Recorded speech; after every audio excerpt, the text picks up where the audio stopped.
Hello friends, இன்றைக்கி நம்ம என்ன செய்ய போகிறோம்னா ரொம்ப டேஸ்ட்டான பொடி இட்லி செய்ய போகிறோம். இது கொஞ்சம் வித்தியாசமாக இருக்கும். நார்மலாக நம்ம இட்லி சாப்பிட்றத விட இந்த மாதிரி பண்ணி சாப்பிட்டா குழந்தைகளுக்கு பண்ணி கொடுத்தா ரொம்ப லைக் பண்ணி சாப்பிடுவாங்க ஈவினிங் ஸ்நாக்ஸாக. வாங்க அது எப்படி செய்கிறதுன்னு பார்க்கலாம். அதுக்கு முன்னாடி நீங்கள் என்ன சேனலை சப்ஸ்கிரைப் பண்ணலைன்னா சப்ஸ்கிரைப் பண்ணுங்கள், பக்கத்தில் இருக்கிற பெல் ஐக்கானை கிளிக் பண்ணுங்கள். அப்போ தான் இனிமேல் போகிற வீடியோஸ் எல்லாம் நீங்கள் பார்க்க முடியும். இப்போ ஒரு பேன் வச்சுருக்கேன், அதில் 2-3 ஸ்பூன் ஆயில் சேர்த்துக்குங்க. எண்ணெய் நல்லா காயட்டும். எண்ணெய் நல்லா காஞ்சிடுச்சு. இதில் கடலைப்பருப்பு, உளுந்து 1 ஸ்பூன், கடுகு 1 ஸ்பூன் போட்டுக்கலாம். இது நல்லா பொரியட்டும். ஒரு 2 பச்சை மிளகா நான் பொடியாக நறுக்கி வச்சுருக்கேன். விதையெல்லாம் எடுத்துகிட்டு அதையும் இதில் சேர்த்துக்கலாம். ஒரு கொத்து கருவேப்பிலை, ஒரு பெரிய வெங்காயம் பொடியாக நறுக்கி வச்சுருக்கேன், அதையும் சேர்த்து நல்லா வணக்கிக்கலாம். நல்லா வணங்கட்டும். பாருங்கள், இந்த அளவுக்கு வணங்கிடுச்சு. ரொம்பவும் இதாக வணங்க வேண்டியதில்லை, இந்த அளவுக்கு வணங்கினா போதும். இப்போ நான் ஒரு முட்டையை எடுத்து வச்சுருக்கேன், அதையும் இதில் சேர்த்துக்கலாம். கொஞ்சம் வெங்காயம், ஆனியன் இதெல்லாத்தையும் பச்சை மிளகாயெல்லாம் கொஞ்சம் ஓரமாக ஒதுக்கி விட்டுட்டு நம்ம ஃபுல்லு வெங்காயத்து மேலேயே நம்ம ஊற்றுனா சின்ன சின்ன பொடியான மாதிரி ஆகிடும், பொரியல் மாதிரி ஆகிடும். இது ரொம்ப பொடியான மாதிரி ஆகிடும் முட்டை.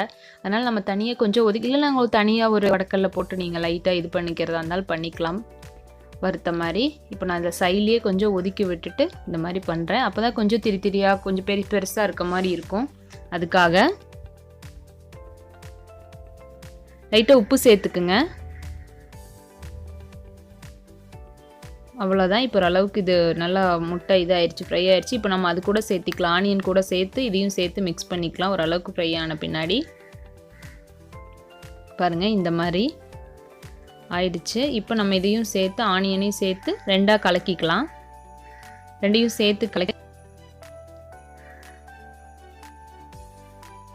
நம்மளுக்கு உப்பு கொஞ்சம் கம்மியாக போட்டால் போதும். இட்லியில் ஏற்கனவே உப்பு இருக்கும் நம்மளுக்கு, அதனால் இட்லி உப்பு இருக்கனால நம்ம கொஞ்சம் கம்மியாகவே இதில் உப்பு சேர்த்துக்கணும்.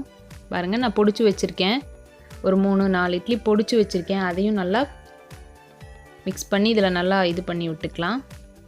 இப்போ நான் பொடி எடுத்து வச்சுருக்கேன், பருப்பு பொடி. உங்களுக்கு இட்லி பொடி எது வேணுமோ சேர்த்துக்கலாம். எங்களை பருப்பு பொடி சாதம் அந்த மாதிரி சாப்பிடுவோம்ல, பருப்பு பொடி அதை ஆட் பண்ணுறேன். இது ரொம்ப டேஸ்ட்டாக இருக்கும், இட்லி பொடி விடவே ரொம்ப வித்தியாசமாக இருக்கும்.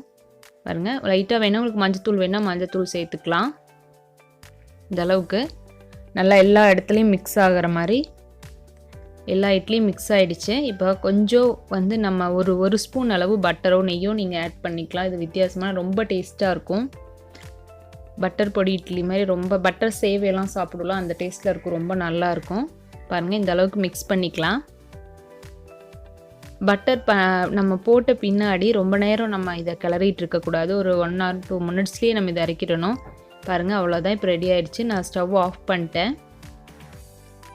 அவ்வளோதான் ஃப்ரெண்ட்ஸ், ட்ரை பண்ணி பாருங்கள், ரொம்ப டேஸ்ட்டாக இருக்கும், ரொம்ப வித்தியாசமான ஒரு டேஸ்ட்டில் இருக்கும். தேங்க்யூ.